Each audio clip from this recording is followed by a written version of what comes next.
All right, we're going to get started. Hello, everyone, and thank you for joining us for today's Sustainable Library Certification Program meetup. We'll be discussing the materials and waste part of the action item form. Um, this section kind of asks us to take a closer look at the things that we're purchasing for our libraries and how we use those materials, and what happens to them at the end of their life. Really looking at the entire life cycle of the things that we buy, the environmental impact of how they're made, how they're stored and used, and ultimately the disposed of. Um, so today we'll have a chance to kind of share what's working, talk through different challenges, and hopefully learn something from one another. So feel free to share today during our meetup. Every library's journey is going to be a little bit different, but we're all working towards the same goal. So there's plenty of things that we can learn from sharing with one another. So that's the beauty of the SLI and the program that we're all working on. So thank you all for being here this afternoon, and we're going to get started. We do have a featured guest with us today, Amy Grasmick, the director from the Kimball Public Library, has graciously agreed to share about the journey that they're working on over at the Kimball Library. We'll start off. I'll like to invite Amy to share with us, some of the things that they've worked on with the materials and waste section. Hey, everybody. This is Amy Grasmick. I'm the director of Kimball Public Library in Randolph, Vermont. I have no camera, so you'll have to enjoy my black screen, I'm afraid.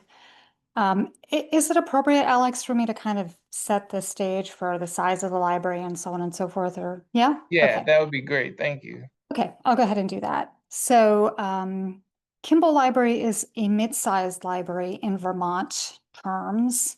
We have a service population of 6,000, so that gives you an idea of how rural this state is. I have been the library director here for 24 years now.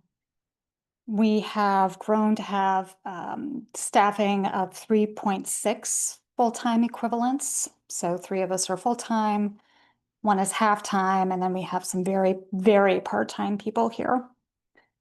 Vermont is one of the few states that has 0 funding from either the state or county level.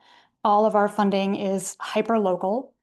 So our $430,000 or so budget this year, 79% of that goes to staffing costs, which is probably not a surprise to all y'all.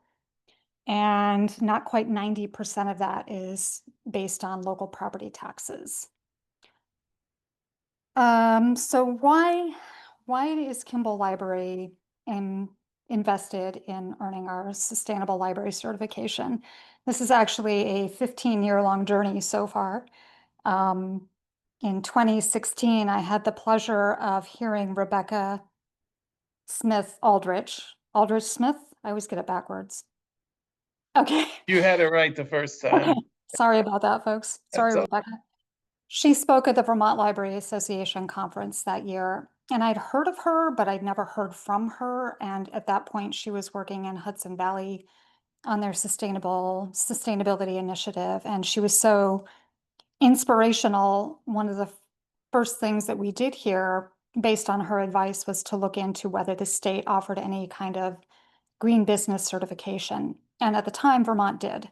So we embarked on trying to earn that. We would have been the first and probably the only library to do it. Sadly, before we finished, that initiative went away. But it did position us very well to then dive into the Sustainable Library certification. When I first looked at this program, it felt to me like it was bringing into a single place a lot of the work that our profession was really invested in and is still really invested in. Diversity, equity, inclusion, social justice, that was a huge focus. and sustainability, of course. And also, we were hearing a lot here anyway about asset-based community development.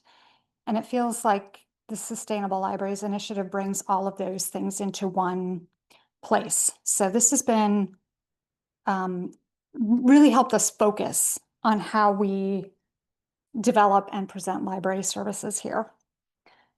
So having said all of that,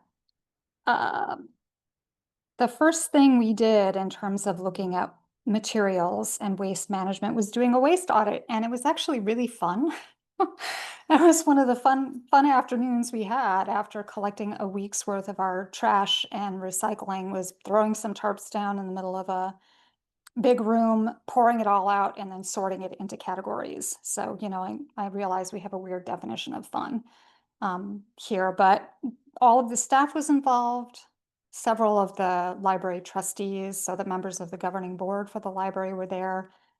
And also our youth community connector, who was on staff as part of the American Library Association's Library Transforming Communities grant. So we all dug around and figured out what kind of trash we collect here, how much of it we divert from the waste stream, which is about 50% based on the composting program and the recycling that we have available here. And that also led us to consider whether we wanted to try TerraCycling. One of the bigger categories of trash for us was wrappers from single package snacks, because we provide snacks after school for the kids so that they're not hangry and everybody is a lot happier. It's good for staff to have those snacks available. So, so that was our first foray, our first step into looking at what we produce waste-wise. I'm sure this is not going to be news to you, but probably our most challenging category of waste to be rid of or to dispose of is books that we no longer have room for, have use for.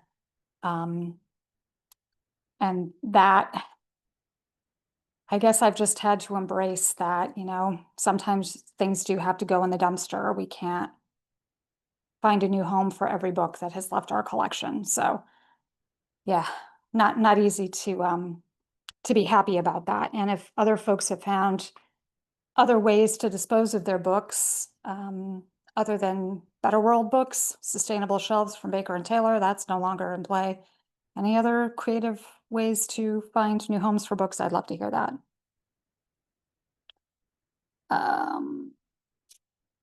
So in terms of materials, honestly, this section of the checklist of all the things that we have to do in order to earn the certification feels like low-hanging fruit. Not all of it, but most of it. A lot of it, when you go through the list, you realize you're already doing, which is nice. A lot of it is not terribly challenging to knock off your list. And I think for me as a library director, this part of the checklist in particular, although the entirety of the project has taught me this, is that I just need to let go of control. This is a life lesson for me. I can't do all of this myself. And so I have learned to embrace the fact that all the members of my staff have different things that ring their chimes. And if I have one member of my staff who loves going through stuff and finding things we need to dispose of, that's her job. She can take that and run with it, and I don't need to be in charge. And for us here, it doesn't matter to me whether the person who's interested in working on a section of this project is a full-time staff member or substitutes 3 or 4 times a year. If they're interested in participating in this project, then they are welcome to do so. So every staff member has a hand in what we're doing here. Let's see. One of the things I learned in not a good way, or we learned as a staff in not a good way here, is that, let me back up a step. A couple of months ago, we ended up with an infestation of drugstore beetles. And if you've never heard of that pest, you're not alone. At least in this part of the country, the Vermont entomologist, Vermont state entomologist was like, I think that's a drugstore beetle, but I'm not sure. So not super common. Well, we ended up with an infestation in an extremely overcrowded closet with craft materials and, oh my God, all the stuff that was shoved in there. So here's a lesson for you. If you think you have an infestation of any kind, clean it up immediately. Empty out that space, vacuum it up, do what you have to do. We ended up being closed for 3 days in order to deal with the infestation because it had spread. So there you go, life lesson. Get rid of all that stuff. Um, have tidy spaces that you can clean easily. And yeah. So that was kind of a big thing, but I'm going to back up and say that sometimes a small thing turns out to be a really big thing. And I'm referring to the item on the checklist that's called, it's in G31, donate unserved food. And the way that this ended up being a big deal for us is because as part of the ALA Library Transforming Communities grant, the youth community connector that I mentioned worked with our youth librarian to have conversations with students, with homeschooling families, with young people about what they felt were the greatest needs, unserved needs or unmet needs in their community from their perspective.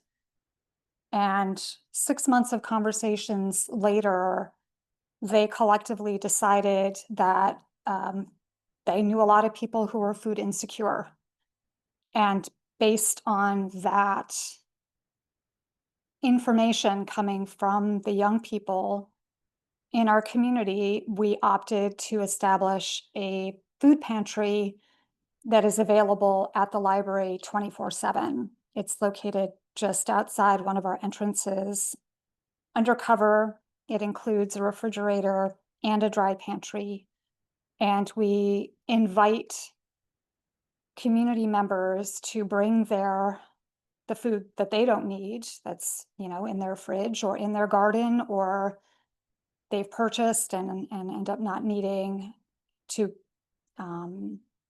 We've invited local restaurants. For instance, we have a bagel cafe in town that will sometimes have leftover bagels at the end of the day that they want to dispose of. They will bring their product down and put it in the food pantry for people to take. And we see a ton of activity out there. So we know we're meeting a need. And I have to say that has been one of the most gratifying experiences that we've had that really has leveraged community knowledge in a way that the staff members here on their own could not have done. So, like I said, sometimes a small thing turns into a really big thing. And sometimes a small thing is just a small thing, but it garners a surprising amount of notice. We, for years, used paper for forms for people to provide us with their information when they're getting a library card. So a half sheet of paper, fill out your last name, fill out your first name, blah, blah, blah, blah. We recently moved to using erasable whiteboards for this purpose. And it's just a tiny thing, but patrons really notice it. They're like, oh, I really like that you're doing this. So you don't have to throw the paper away. You just erase the whiteboard. So, hey, whatever it takes that people notice that catches their eye and reminds them of the work that the library is doing to try to keep our operations sustainable. I'll take it. I'll take it. And the last thing I'll mention, which has nothing really to do with materials, is that one of the recent things that has shocked and delighted me has to do with the financial picture. Item K6 has to do with providing staff a living wage. I never, ever, ever thought that the library trustees would be convinced to raise staff wages enough actually to meet the living wage that an MIT calculator, which is available, by the way, at K6 on the dashboard, um, would ever be able to incorporate that wage into our wage structure. And this year they're doing it. They have decided that the lowest paid staff member, who would be a very part-time substitute librarian, will be paid at least the minimum living wage for Orange County, Vermont, which is $23.97 an hour for a single person with no children. So that's like a $5 an hour increase for us. It's huge. I never thought it would happen. But I guess, sometimes when you reconsider all of your operations, all the inputs, all the outputs, delightful things can happen. And that I think I'm really excited to announce that to my staff. Yet they don't know. Yes. And those are the end of my remarks. I hope that was helpful to folks. Yeah, that was very helpful. Thank you, Amy. Please, anybody, if you have any questions, comments, feel free to unmute and share. If you have any questions for Amy, you can go ahead and ask them, throw them in the chat. I'll read them. Whatever works for you. I do a few things. I mean, you made a lot of great points, and again, thank you so much for sharing. The waste audit does seem, I think that's something that feedback that we get from a lot of our members after doing a waste audit is, as gross as it may sound or may be, it turns out to be a little enjoyable. And we do also get questions a lot. People are, and maybe Amy, if you don't mind, what was the length of time that you did for the waste audit? Like, did you like a day or 2 days or? It was easy enough for us to collect it for a week. I Nice. Okay. think one of the resources linked from the SLI action item suggests 2 to 4 weeks. We thought one was sufficient for the purpose. Yeah, I would agree. I think that is definitely a question that we get, is like, what is the appropriate length of time? And it's really, I think, up to the library to decide. But yeah, a week, I think, is a week or a couple days is a good amount of time for the waste audit. That's, I think what we've seen has worked for a lot of people. I love the food pantry idea. That's another, great. And it's awesome that it was from suggestions that you got from like the young patrons, so you're using that community feedback to, start a new initiative. I mean, that's awesome. And also the whiteboards, the erasable whiteboards to take the patron information. And I mean, that's really cool. And the fact that it kind of, stands out to your patrons, then that's also a win, right? Christian actually asked, did others collect bathroom trash in their waste audit? We chose not to. Amy, did you guys collect bathroom trash? We did. We also wore, you know, gloves when we were sorting through. So I was just gonna, let's see. I'm looking at the non-recyclable stuff. We had paper towels and Kleenex. 1 pound of the total, you know, let's see, I guess we had 23 pounds total of recycling and trash, and 1 pound of that was paper towels and Kleenex. And Nice. one diaper, apparently. So so yeah, we did. All right. That's very, very brave, very brave. I've heard others opting not to, but to do include the bathroom trash in the waste audit, but very, very brave and admirable to include that for sure. I do want to read a couple things that were in the chat. Um, Christy from Wilton Public Library shared, they also send weeded and unwanted books to thrift books. Buyback and World of Books. Also been able to donate a local DV shelter and the county's jail library. They do have limited space and the jail restricts to paperbacks, but it all helps. Thank you, Christy. Diana said composting the pages and using the soil in library gardens. Extra work to remove the spines and covers. Yes, that's can definitely present some challenges, but yeah, composting the pages. Jay Lambert, we use Thrift as well, and he provided a link for buyback sell list for new and used books from Thrift Books, and also shared using discarded materials to supplement our correctional outreach as well. And then Christy also commented, you could also use a binder page cover with the form inside with the dry erase markers, which would be very easy to keep on a clipboard. Amy shared the living wage calculator, thank you. Oh, and then Chris asked Amy, what time of the year did you do the waste audit? That's a good question. Almost 2 years to the day, actually. So we've been on this odyssey for 2 years now. Holy cow. Yeah, November 18th, 2023. I wonder why you're curious about the time of year. That's also a good question. Hi. Yeah. And I just unmuted because we haven't done a waste audit yet. So we are just sort of looking at the time of year that we might do it. It can be very wet up here, just outside of Vancouver. And so it just, when did people do it? So it's interesting that you did it at in November. Yeah. Anyways, and also I'm assuming you did it outside. Did you say that?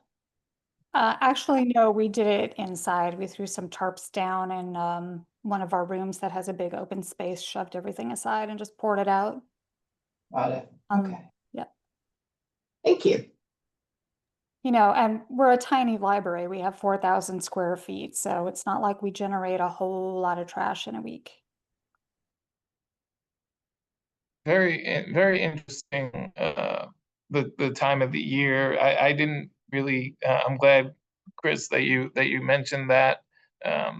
That's not something I would have thought of either. But yeah, if you're depending on where you're located, it could be.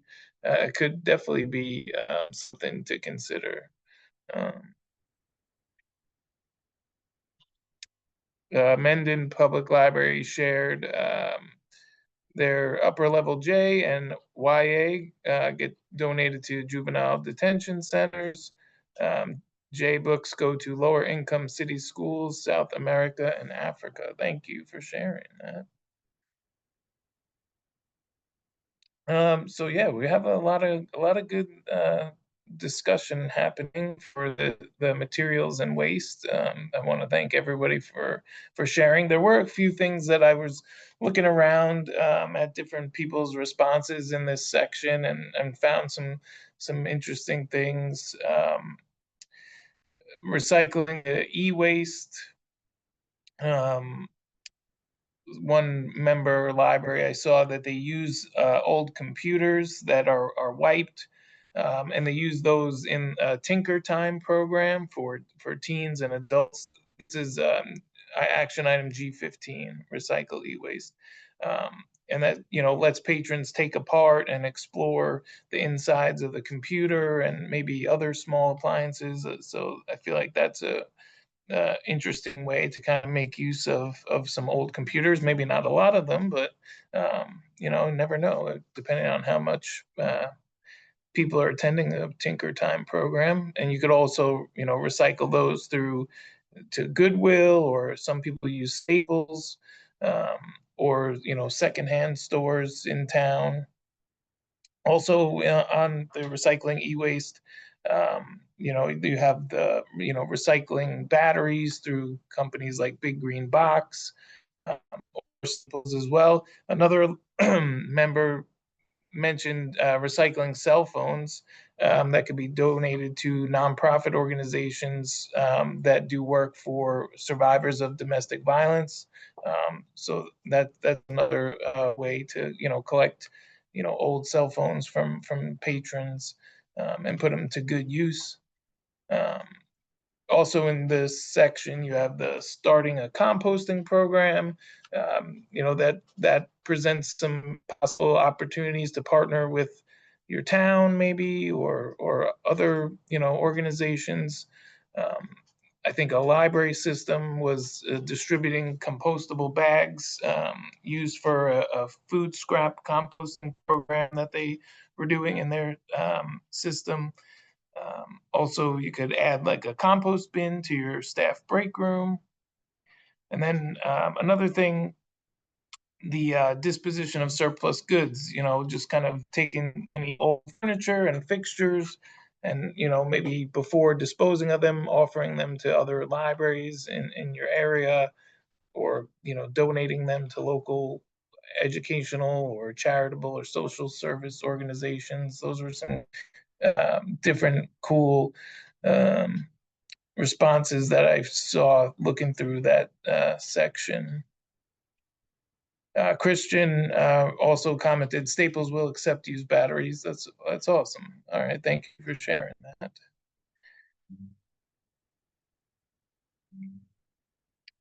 Is there anything that anyone else would like to share? Talking about section G or any of the sections, honestly, we could kind of open it up if people are working on a section in particular that they maybe have questions about, or Alex, this is Jeff Lambert at Queens Public Library. So we're Okay. a bigger system. We're 66 service locations, and where we're at with our waste audit right now is we have a survey that we're asking our janitorial staff, facilities, and maintenance crew to complete. Compliance has been a little bit of an issue. We're starting out here asking them to just count the number of bags for like a point in time, like, oh, I threw away 30 bags of trash in my branch or something like that. But we're going to sort of pair that as we move into the new year with a really big staff education campaign. We're 1,000+ full-time employees. So we really want to have this be like a system-wide effort where everyone is engaged with directing waste to the proper stream. There's a lot of resources here in New York City, so it's possible for us to be net zero here. We just need to have people recycle at work, right? Like customers and staff recycle at work. So I'm curious if anyone on the call has done staff engagement campaigns around like stream and flow for waste, and if anybody's produced any sort of marketing material like signage that's customer or patron facing. Curious about that too. Thanks.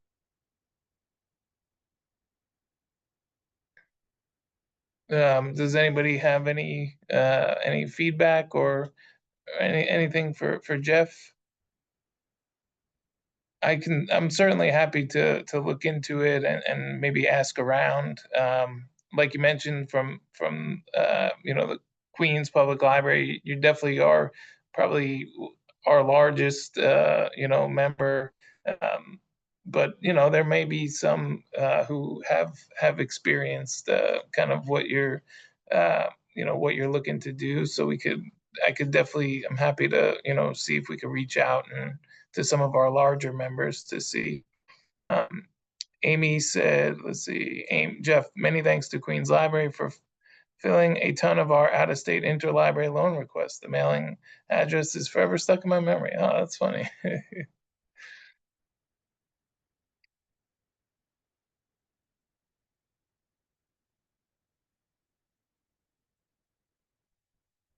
Yeah, Jeff, we can do a little research to kind of find out some more info for you.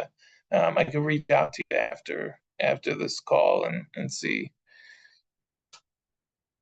Chris asked, let's see, who takes all the recyclable items to the places that will do the recycling? Is it on work time or volunteer, or do the companies pick up? Does anybody have any experience with that they'd like to share? I would assume maybe if there's a facility staff or something that could be done, on work time, if there's that. But for some smaller libraries who may not have the staff, that's definitely something. Of course, probably encouraging the companies to pick it up would certainly be excellent.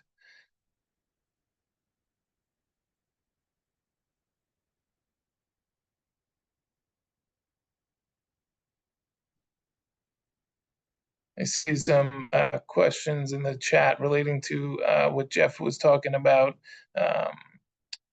Christian said some of the committee members will present suggestions for signage. Also doing the audit to see every trash can also bring companion recycling bin. And then Joanna asked if you're talking about encouraging staff to recycle at home or hold some sort of initiative / competition to recycle at work.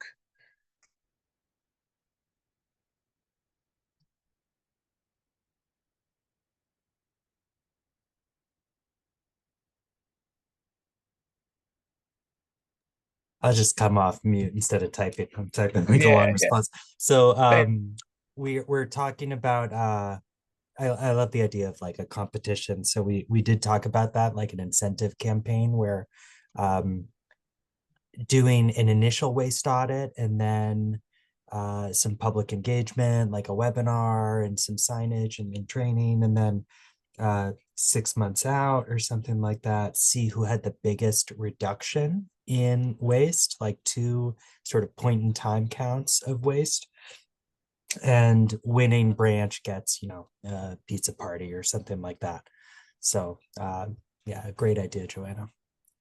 But yeah, thinking about at work, although with our staff engagement stuff, what we're thinking about, because you see this in the action item form, right? There's stuff about your commute time to work and, thinking about carbon, like calculating like the total carbon cost of your commute to work, and then making some personal changes or your life at work too. So we do a lot of this already with health and wellness at the library. We have like an EAP, plan that does a lot of staff engagement, and then a division of the library that does their own sort of programming too about diabetes awareness and stuff like that. So we're using that sort of staff training regimen and a newsletter that they have as a model for kind of a year's worth of sustainability, sort of like inward looking, thinking about reductions that you can make at home too. So you're learning about this stuff at work, and maybe there's some turnkey solutions you can take to reduce waste and energy use at home too. Thank you, Jeff. Thank you for sharing that.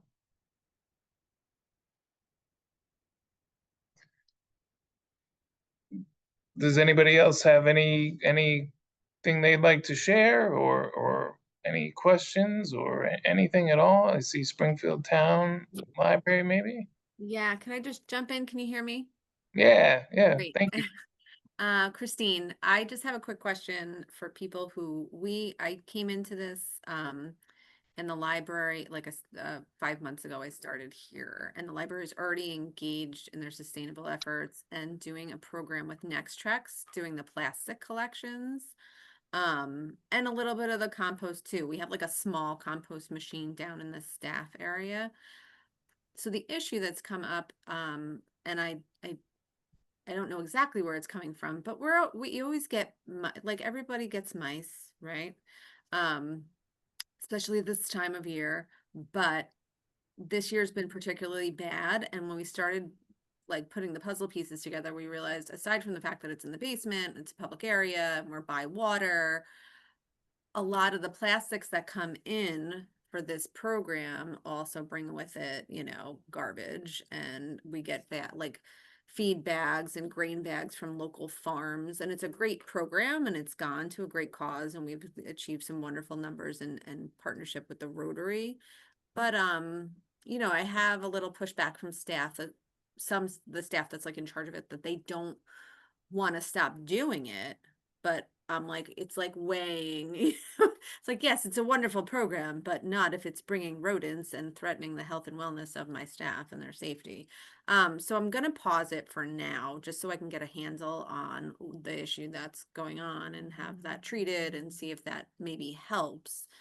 But my thinking was like, well, maybe it's time to just redirect our efforts somewhere else. I just don't know if anybody else has had situations similar to that, as far as like, we're trying to do this great effort to recycle plastics and it's working really well, but guess what it comes with? A little surprise. So just figured I'd throw that out there. It's good timing that this was happening today, because this all just happened yesterday. It's like, Oh, boy. gross. Yeah. Yeah, absolutely. I know here in Suffolk County on Long Island, we a lot of our member libraries. I work at the Suffolk Cooperative Library System. A lot of our member libraries participate in the Next Trex Recycling Challenge, as do we, and we've set up. We collect the bags from them. Since we're not a public building, we do it here too, but we don't get the kind of volume that the public libraries do, obviously. So we collect the bags from them, and we store them outside under like you know, like it. Well, I'm losing my thought process of what it's called, but you know, it's covered so it doesn't get wet. But we haven't had an issue with mice that I'm aware of, although we have had issues where member libraries will, you know, you'll find garbage or, you know, wet plastic, you know, mixed in with and, you know, it's just a matter of, I guess the only thing that we've been able to do is just kind of reach out to those libraries and let them know, like, you really gotta kind of not police a little bit, but like just enforce and let people know that it has to be clean plastic. And I know that's probably not a great answer, but you know, just trying to make sure people know that you can't just throw anything in there, like the feed bags you mentioned, and you know, especially if you're where you're located, if there's, you know, farms or whomever that they have the plastic, you know, that kind of plastic, but you know, just maybe reminding them that it has to be clean plastic only. And I don't know, that's probably not a helpful solution at all, No, but yeah, we've done like the first round, because what happened at first is people, like the staff members, would have to make sure that the plastic was acceptable for the plastics program, because there's different types, of course. yeah, And that got a little tricky, because I was getting feedback that, you know, sometimes they would come across some pretty gnarly stuff in the garbage, like whether it yeah, be like an empty meat packet or a, you know, sharp object or whatever it might be. I said, really, it comes down to me not being comfortable asking staff to do something that I wouldn't do myself. Sorry. Um, yeah, but you know, so we tried to strengthen the messaging to the community, and that seemed to help a little bit. And then the mice came. So I was like, you know what? Like, I think we just have to put it on pause. But you don't yeah, want to disappoint the sorry, my phone's ringing, disappoint the community by saying we're pulling back on this effort. So I'm thinking like there's got to be other ways that we can just shift our efforts for now, you know. I yeah, wonder whether your town garage or the local salt shed or whatever could be your collection point or the storage point. Like you take stuff in, and if something comes in, you could throw it over there until you have enough to send in. I don't know what kind of relationship you have with your other town departments. Yeah, it's like the pickup is not that frequent. That's the problem. So we have to store it. And then it's also how much staff time are you willing to put into it? You know what I mean? Because at the same time, I have one staff member who works with a volunteer to go through it. So until she's able to get to it, it sits. yeah. And that's an And it's still issue. And then piling she's like, up oh, as I'll go through it more often. And I'm like, but hold on a minute. You have other things you have to do as well. It's not just going through plastic. It's just a tricky balance. Sorry, I gotta take this.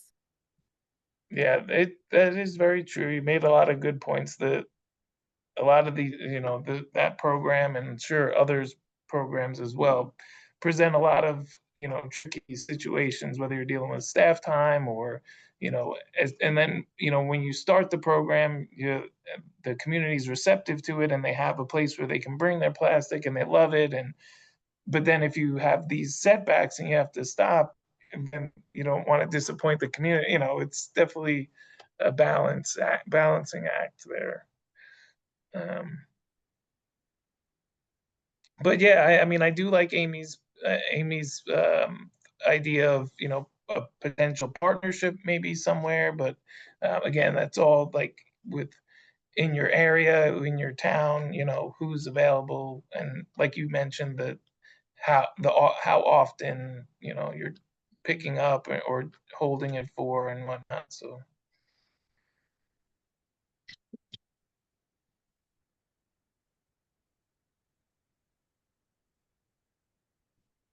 are there anyone else have anything they'd like to share, or have any questions or comments dealing with waste and materials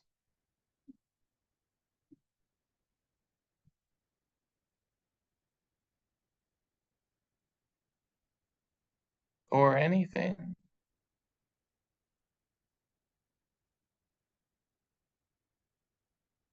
Well, this was good. I appreciate everyone's time, everyone's participation and suggestions. Like that, this was a good meetup. Thank you, Amy, for everything, for sharing. We appreciate that, and thank you to everyone else for sharing today. We had a nice active chat. There's some helpful links in there. Our next meetup is going to be December 4th, 1 p.m. Eastern. We'll be talking about collective impact. So we hope that you all will be able to join us December 4th, 1 p.m. Eastern for talk about collective impact. At this point, I'll leave you all and hope everyone has an enjoyable week. Thank you so much. Yes, the recording will be shared. On the SLI website. We'll post it under the on-demand webinar section. Um, so thank you, everybody, and until next time, have a great rest of your week. Take care.